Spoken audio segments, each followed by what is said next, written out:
Hello everyone, and welcome to today's discussion, which is the first of a 5-part series centered upon aligning your goals with your skills.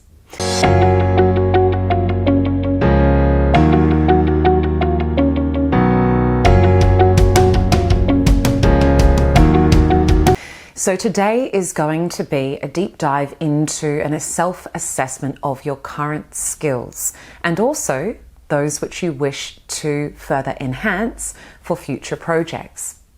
So one thing that's very important is first to define what I mean by skills and which context in which I'm referring to skills in. So the context is your career, and what I'm referring to is hard and soft skills. So today we're going to be focusing on how we can enhance your soft skills so that those hard skills you've already taken time to develop can really come to the forefront and flourish. So first I'm going to define what I mean by soft skills. So soft skills are those skills that allow you to translate your subject matter expertise within a group of people you may be working with and in many other platforms as well. So these soft skills include time management, written and verbal communication, problem solving, your resilience, your ability to critically reflect and evaluate, and on the list goes.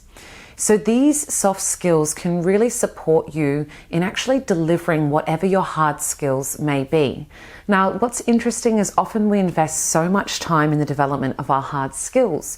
We may complete university degrees or undertake courses to actually develop those skills, all the while developing soft skills which we may not have been so consciously aware of. So, for example, say you work in the field of copywriting. Some of your soft skills could be the way in which you are interacting with prospective clients. It can be the creativity that you show in a public speaking presentation. It can be finding solutions for challenges for your clients. And this can relate to all of your hard skills. These hard skills being your proficiency in vocabulary, it being your ability to structure an argument, or whether it be social media posts or whatever the particular project requirements are, your ability to write up a project plan that demonstrates the key outcomes that were received from that particular campaign, and on the list goes. So I think you're starting to understand the connection between the soft and the hard skills. Soft skills support your hard skills. Your hard skills are often what you're known for. So say you're an engineer or you're an architect, or you're someone who works in media or in manufacturing. You'll be known for these hard skills, whereas it's the soft skills that build the relationships. And I think that's a very important place to start. So what I'm thinking today is I'm going to run you through a few activities that you can do to build your awareness first of what your soft skills are, and then further enhance these and watch the flow and effect for the rest of your day. You'll be amazed. So one fantastic task that I do myself as well with my soft skill management and awareness is, once I've completed a project, I actually take the opportunity to sit down and list as many soft skills as I can that I can attribute to completing that particular project. Then what I do is I delve one step deeper and I actually think about proportionately how much time did I allocate in using that soft skill comparative to the rest of the soft skills used, and was it really relevant and necessary, and if so, why? Was there feedback offered from your colleagues or other project participants about how you performed, and did they directly reference those soft skills as well? Take all of this feedback on board and use it to further improve and iterate your approach for your next project. So as I mentioned, take this time to sit down. It can take 10 minutes, 15 minutes, whatever you feel comfortable with, but it must be uninterrupted and it must be solely focused on that one task. Another opportunity you can create for yourself when doing a self-assessment on your skills is to slow down and do a self-reflection in terms of what your expectations were of how a project would materialize, and then what has really happened in terms of statistics of engagement, or it could be how well you were able to follow a budget or a timeline, and really map out what you expected and what occurred. So one thing that's interesting with this, especially from a time management perspective, which is a soft skill, is thinking, okay, so this X amount of time has been allocated to achieve these particular tasks. How long did it actually take you? Have you ever timed yourself when you're actually undertaking certain activities? And if so, did it surprise you? Did it take you less time or more time? As a rule of thumb, when I am working through different business tasks, I always allocate myself a buffer of about 20% more time. Reason being, you never know when a phone call will come through, or an urgent email that you need to respond to, or it may simply take you longer to form the quality thoughts that you'd like to add to that project's development. So firstly, factor in that extra 20%. You'll thank yourself for it later down the road.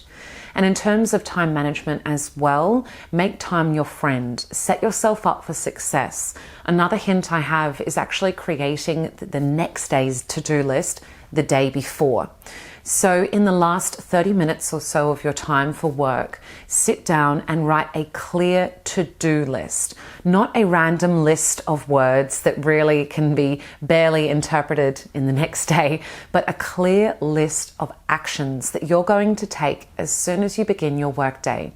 Now, you don't necessarily have to prioritize these in order of when they be completed, but it is good to go through that list once completed and nominate your top 3 actions that are required for that day. Now, one thing that's important, and I find so many people forget to do as well, is once you've written this list, everything on that list is important, necessary, and must be completed in a timely fashion. So if you don't complete one or more of those tasks on that list, follow that through to your next day's list. Now, working to a list is an incredible way of increasing the efficiency of your work. How many times have you sat down and looked around and thought, I'm not quite sure what my next step is or who I should reach out to? And I can remember I was thinking about contacting that person. What was their name and what were we talking about and what time did they say they're available on weekdays? So if you can record all this information, you can take it out of your mind and onto the paper. So in a way, what you're doing here is you're creating almost an automated process and an efficiency in your workflow. So set yourself up for success. Write a to-do list the day before. So when you're doing these reflection activities, it's also important with those who you trust and potentially a mentor to sit down with someone and actually have a discussion around what they perceive as areas for growth within yourself, and then take this feedback on and actually work towards uncovering what the solutions can be and how you can move towards a more quality outcome whilst using these enhanced skills. So who is someone in your life who you deem to be a mentor or someone that you look up to? Is it someone that you can have a one-to-one conversation with, or maybe as part of a team? If you're a leader, there may be someone in your organization who's more senior than yourself, and you can ask openly for that sort of feedback. I think this is a wonderful thing to do, as it really does show initiative and someone who's willing to learn and grow, and therefore offer far more value to their clients, the networks, and their colleagues as well. So I look forward to reading your comments below about the goals that you have, the skills you have, and how well aligned they are. If they're not, what are you going to do about it? I'm really looking forward to hearing your thoughts and your experiences when you try these different activities that I mentioned previously. I wish you all the best and every success. Take care. Thank you for joining us to uplevel your business, skills, and knowledge. Click the links below and subscribe to the Clarified Solutions social media platforms to receive regular updates. Weekly resources will be provided along with gifts to assist you in your journey in upleveling your business expertise and confidence. We look forward to continuing to support you in your journey as you become the leaders and the business experts you wish to be.